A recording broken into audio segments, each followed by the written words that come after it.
ప్రపంచ ఆదివాసీ దినోత్సవ సందర్భంగా ప్రభుత్వాలకి ఆదివాసీ సమాజాన్ని నుంచి ఒకటే హెచ్చరిక చేస్తూ ఉన్నాం. అసలు ఎవరు ఆదివాసులు, అసలు ఎవరు ఆదివాసులు అనే దాన్ని ముందు ప్రభుత్వాలు తెలుసుకోవాలి. ఈనాడు వేరే రాష్ట్రాల నుంచి మహారాష్ట్ర, రాజస్థాన్, గుజరాత్ నుంచి ఇక్కడికి వలస వచ్చినటువంటి లంబాడాలు చట్టవిరుద్ధంగా ఉండి ఆదివాసుల యొక్క హక్కుల్ని మొత్తం కూడా ఉద్యోగ ఉపాధి అన్నీ కూడా లాక్కబోతూ ఉన్నారు. మరి అట్లాంటి వాళ్ళకి అన్ని అధికారాలు ఇచ్చి వాళ్ళకి సర్టిఫికెట్లు ఇచ్చి చేస్తున్నారు తప్ప ఇక్కడ ఉన్నటువంటి ఆదివాసులకు ఏమీ చేయలేకపోతూ ఉన్నారు. ఈ రోజు ఆదివాసుల యొక్క ప్రధానమైన సమస్య ఒకటే, చట్టబద్ధత లేని లంబాడాలను తొలగించాలి. నా పేరు మడకం చందు, ఎర్రంపాడు గ్రామం. ఇవాళ ప్రపంచ ఆదివాసుల దినోత్సవం సందర్భంగా బస్టాండ్ కాడి నుంచి ఇక్కడికి ర్యాలీగా వచ్చి గాంధీభవన్ సెంటర్లో జెండా ఎగరేయడం జరిగింది. అయితే మేము ఎప్పుడు 50 సంవత్సరాల కాడి నుంచి ఇక్కడే జీవిస్తున్నాం. క్యాస్ట్ సర్టిఫికెట్లు అన్నీ ఇస్తున్నారు, ఆధార్ కార్డులు ఇచ్చారు, అన్నీ ఇచ్చారు.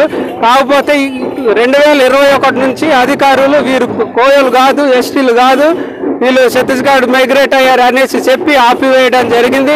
ఇప్పుడు ఇక్కడున్న కోయలకి అదే మడకమనే పేరు ఉంటుంది, ఒకటే గోత్రం, ఒకటే ఇంటి పేరు, అన్నీ ఒకటే ఉంటుంది, అందరూ ఒకటే. అయినా సరే మమ్మల్ని అక్కడ ఫారెస్ట్లో, రిజర్వ్ ఫారెస్ట్లో ఉండడం వలన మీరు ఇక్కడ మైగ్రేట్ అయ్యారు కాబట్టి మీకు కోయ అర్హులు కాదు, అనర్హులు మీరు అనేసి చెప్పడం జరిగింది. అట్లాగే 2021 దాకా క్యాస్ట్ సర్టిఫికేట్లు ఇచ్చి ఇప్పుడు మధ్యలో ఆపివేయడం జరిగింది. ఇట్లా ఆపేయడం వల్ల చదువుకున్న విద్యార్థులు అంతా ఆగమైపోతున్నారు. మొత్తం ఇప్పుడు చదువులన్నీ డిగ్రీ పోవాలన్నా క్యాస్ట్ సర్టిఫికేట్ కావాలా, ఇంటర్ చేయాలన్నా క్యాస్ట్ సర్టిఫికేట్ కావాలా.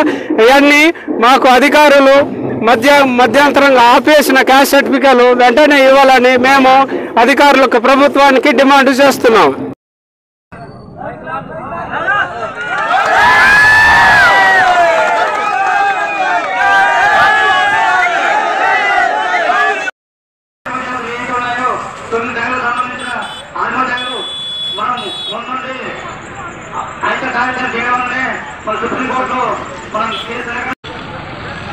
మన ఎంత నుంచి మన ఎస్ఈఓ గారు, బాబురావు గారు దక్షిణాపురం కొబ్బరికాయ కొట్టేపోతున్నాం.